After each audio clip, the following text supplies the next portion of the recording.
आई होगी 360 370 रुपए की, फिर वो कहती घर छोड़ाओ।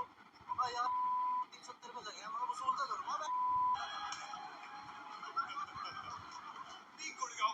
बात करेंगे 370 रुपये वाली बिरयानी और प्रणीत मोरे की।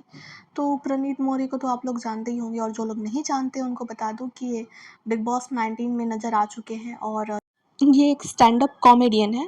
बट कॉमेडी इनको बिल्कुल भी नहीं आती है और ये बिल्कुल अनफनी है। मतलब मैंने अपने लाइफ में इतना बड़ा अनफनी बंदा कहीं नहीं देखा है। मैंने इसके स्टैंड अप कॉमेडी के वीडियो 3 से 4 घंटे बैठ के स्क्रॉल किए, अच्छे से देखे, बट मुझे मजाल है कि हंसी आ जाए।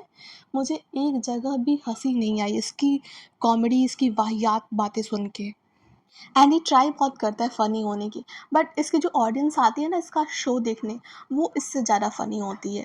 और आपको अगर याद होगा, आपने अगर बिग बॉस 19 देखा होगा, तो ना बिग बॉस 19 का जो 1 घंटे का स्लॉट होता है ना, उसमें 8 to 9 मिनट जो लास्ट का होता था, उसमें इसका एक शो होता था, प्रणीत मोरे शो करके।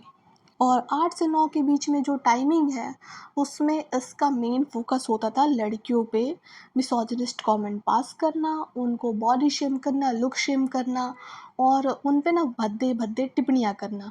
और इसकी शिकार थी तान्या और फरहाना। और बिग बॉस में भी इसने जितनी भी कॉमेडी करने की कोशिश की, उसमें हँसी तो कहीं भी नहीं आई, एक जगह भी नहीं आई। तो बात करते हैं रिसेंट इंसिडेंट की। तो इसके शो पर एक लड़का आया था गुड़गाँव का, जो कि 22 साल का था और उसने अपनी स्टोरी शेयर की। और ये जो प्रणीत है ना, ये बहुत इंटरेस्टिंग स्टाइल में उसकी स्टोरी को सुन रहा था और उस पे तालियां बजा रहा था, उसको और ज़्यादा इनकरेज कर रहा था कि ताकि और वो बोले, और अच्छे से बोलो, और क्लियर बोलो।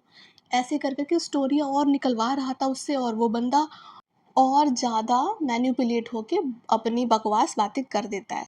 तो वो लड़का बताता है कि उसकी कॉर्पोरेट जॉब है और उसकी एक मीटिंग चल रही थी और एक लड़की उसके पीछे बैठी हुई थी जो कि बार बार उसको देखे जा रही थी।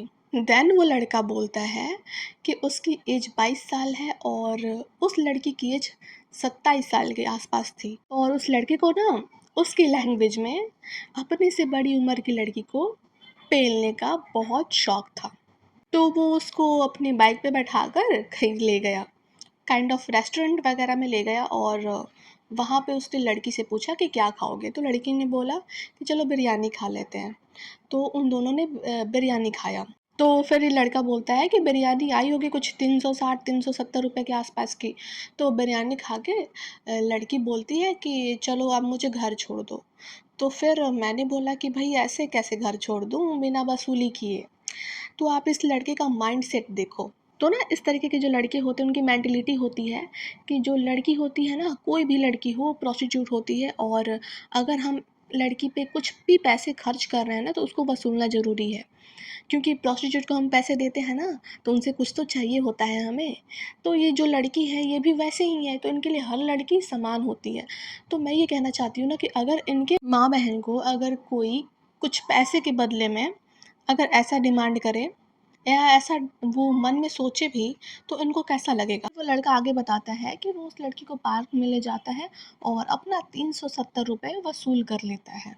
पर भाई साहब को ना 370 रुपये इतने भारी पड़ गए हैं ना अभी, कि इनका जो वीडियो है पूरे सोशल मीडिया पे वायरल है। और इनको इनके जॉब से निकाल दिया गया है क्योंकि सोशल मीडिया बहुत बैकलैश हुए थे इनके खिलाफ। तो इनको ना पूरी ज़िंदगी जॉब के लिए स्ट्रगल करना पड़ेगा। तो देख लो भाई साहब, आपके लिए 370 रुपये कितने ज़्यादा भारी पड़ गए हैं। और ये लोग लड़कियों को समझते क्या है, मतलब समझ में नहीं आता है। इनको पता है कि एक एक जो मेकअप का प्रोडक्ट्स होता है वो हज़ारों, 5,000, 10,000 से ऊपर के भी होते हैं। 370 का क्या आता है, एक सनस्क्रीन अच्छा वाला 370 से ज़्यादा का आता है। और इन्हें लगता है कि 370 रुपये खर्च कर दे तो लड़की को खरीद लिया भैया। और मैं लड़कियों से बोलना चाहती हूँ कि थोड़े बहुत पैसे के लिए ना अपना सेल्फ रिस्पेक्ट मत बेचो लड़कों के सामने। अब वो जो लड़की होगी उसने अगर ये वीडियो देखा होगा कि बंदा जाके बाहर कैसी कैसी बकवास कर रहा है कि 370 रुपये के वो खिलाया बिरयानी तो मुझे वसूलना है, तो उस लड़की के मेंटल हेल्थ पे क्या असर पड़ा होगा। तो भाई लड़कियों, आप लोग सेल्फ डिपेंडेंट बनो। अपने जो भी शौक़ हैं, जो भी आपको खर्चे करने हैं, अपने पैसे से करो। सारे शौक़ अपने पैसे से पूरे करो। किसी और पे डिपेंडेंट होने की ज़रूरत नहीं है और ना ही किसी और के पैसे से हमें खाना खाने की ज़रूरत है और किसी और पे डिपेंड होके रेस्टोरेंट का जो बिल है ना उससे पे करवाने की ज़रूरत है। आप इतने कैपेबल बनो कि अपना जो भी बिल है वो खुद से आप पे कर सको। अब यहाँ पे जो अपूर्वा जैसी लड़कियाँ ना वो गलत स्टैंडर्ड सेट कर देती है। तो अपूर्वा का कहना ये है कि आप अपनी सेक्सुअलिटी को बेच सकती हो, उसको मोनेटाइज़ कर सकती हो, उससे पैसा कमा सकती हो।